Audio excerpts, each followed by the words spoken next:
6가지 세제 혜택을 봤어요. 첫 번째 세제 혜택이 뭐였어요?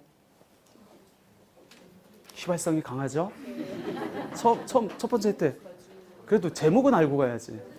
1세대 1주택 비과세 판정할 때 거주 요건을 배제받을 수 있다. 두 번째 혜택은 거주주택 비과세. 세 번째 혜택.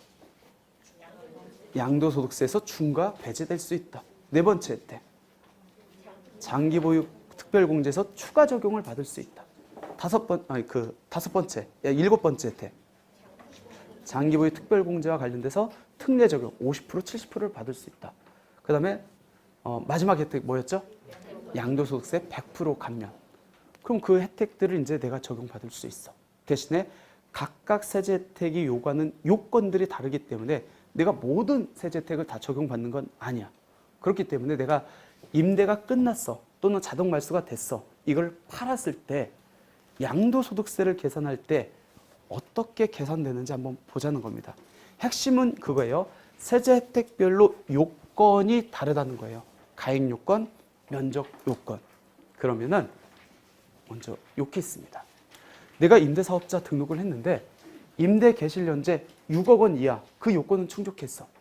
대신에 면적은 국민주택 규모를 초과했습니다. 그럼 받을 수 있는 세제 혜택이 뭐가 있을까요? 6가지 세제 혜택 중에서 뭘 적용받을 수 있을까?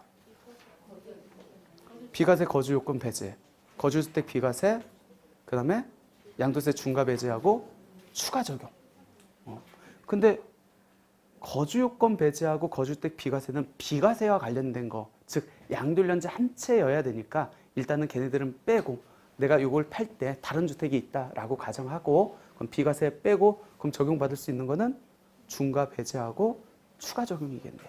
그래서 그런 주택을 여러분들이 팔았어. 그럼 세금 신고를 어떻게 하는지 볼게요. 그러면 양도 차익이 5억이 났다라고 보면은 5억에 대해서 장기보유 특별공제를 적용해야겠죠. 10년 했다고 봅시다. 그러면은 10년 곱하기 2% 여기까지만 생각하지 마시고 뭐를 적용받을 수 있다? 추가 적용 10%. 이거 빠뜨리지 말라고요. 그리고 여기가 중과 대상 주택이 아니라고 하면은 기본 세율 적용받아서 이렇게 세금을 내면 됩니다. 그러면 이번에는 임대 개실 현재 6억 원은 내가 초과했어. 근데 면적은 국민주택 규모 이하였어. 강남에 이렇게 등록한 분들 많아요. 그럼 이 사람들은 어떤 혜택을 받을 수 있을까요? 일단 비과세는 빼고 가액 요건이 6억 원이 초과됐어. 임대 개실 현재. 근데 국민주택 규모 이하야. 그럼 어떤 세제 혜택 받을 수 있을까요? 장기보유 특별공제 특례 적용, 양도세 100% 감면. 맞아요? 걔네들은 처음에 등록한 거 2018년 9월 13일 이전에 취득한 것들은 면적 요건만 충족하면 받을 수 있잖아요. 그러니까 그 이전에 취득했다고 가정을 해보고 그러면 중과에서는 어떻게 될까요? 그러면 중과는 왜 말문이 막히죠? 중과는 어떻게 돼요? 양도세 중과가 될까요? 안 될까요? 임대 개실 현재 6억 원 초과됐다니까요. 그럼 중과 배제받아요? 중과가 돼요? 얘가 조정 대상 지역이 있다라고 가정할 때 중과 됩니다.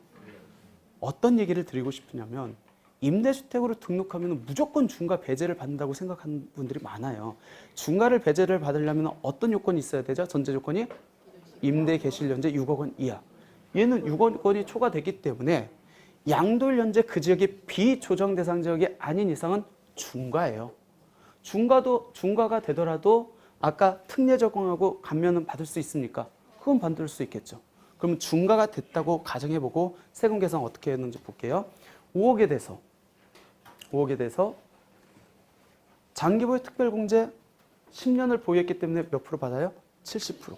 여기에서 의문이 생기죠. 양도소득세가 중과가 되면 장특공제 돼요? 안 돼요? 안 팔아봤어요? 양도소득세가 중과가 되면 장기보유 특별공제 적용받아요? 못 받아요? 원래 못 받잖아요. 근데 왜 얘는 받을 수 있을까? 맞아요. 얘는 조세특례제한법에서 적용된 규정이에요. 그러면 중과가 됐을 때 장기보유 특별공제 보유기간 곱하기 2% 요거는 소득세법에서 규정되어 있거든요. 소득세법 일반법하고 조특법, 특례법하고 경합됐다. 누가 우선이죠?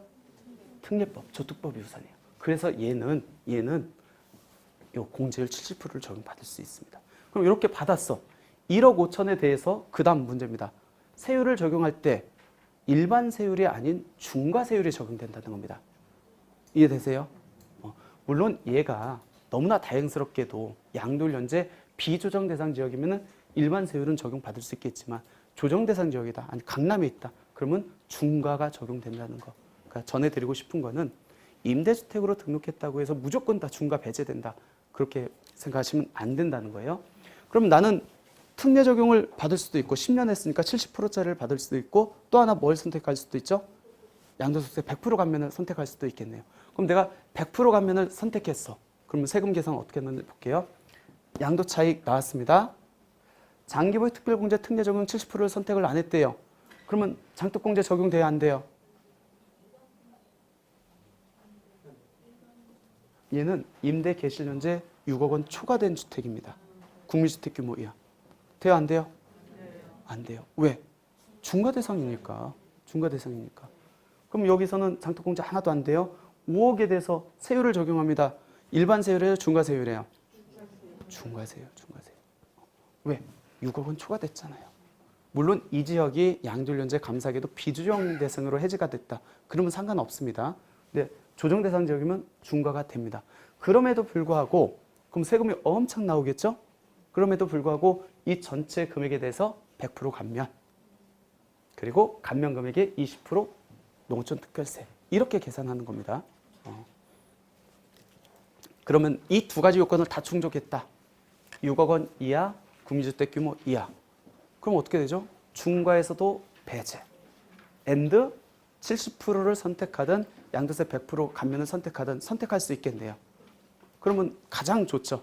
이것도 혜택 받고 저것도 혜택 받고. 먼저 5억이라고 가정해 보겠습니다. 내가 선택한 게 장기보유 특별공제 특례 적용입니다.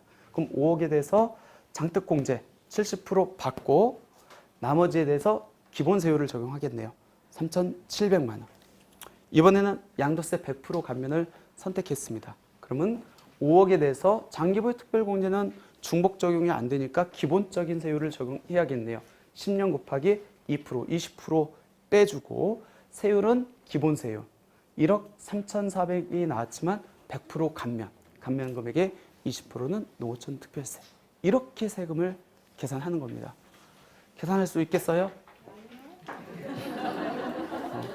계산을 세무사님이 하세요. 요거는 가장 간단하게 했죠. 왜? 등록하고 자동 말소가 됐거나 아니면 임대기간 끝나고 바로 판다는 전제 조건. 근데 실질적으로 내가 등록하기 전에 양도 차익이 있다. 아니면 끝나고 내가 거주했다. 그러면 이제 각각 반려해야 되기 때문에 세금 계산 다소 복잡하지 않을까 생각됩니다. 아무튼 이렇게 계산합니다. 중요한 거는 이 계산 산식을 통해 가지고 여러분들한테 전달하고자 하는 거는 임대주택으로 등록했다고 해서 무조건 중과를 배제받을 수 있다. 아닙니다.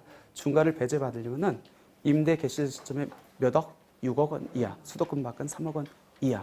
그렇기 때문에 그거를 초과한 임대주택은 중과가 될 수 있다. 하지만 중과가 되더라도 면적 요건만 충족하면은 장기보유 특별공제 특례 적용이라든지 양도세 100% 감면은 적용받을 수 있다라는 겁니다. 이렇게 해서 이제 제가 이렇게 준비한 강의는 다 말씀드렸습니다.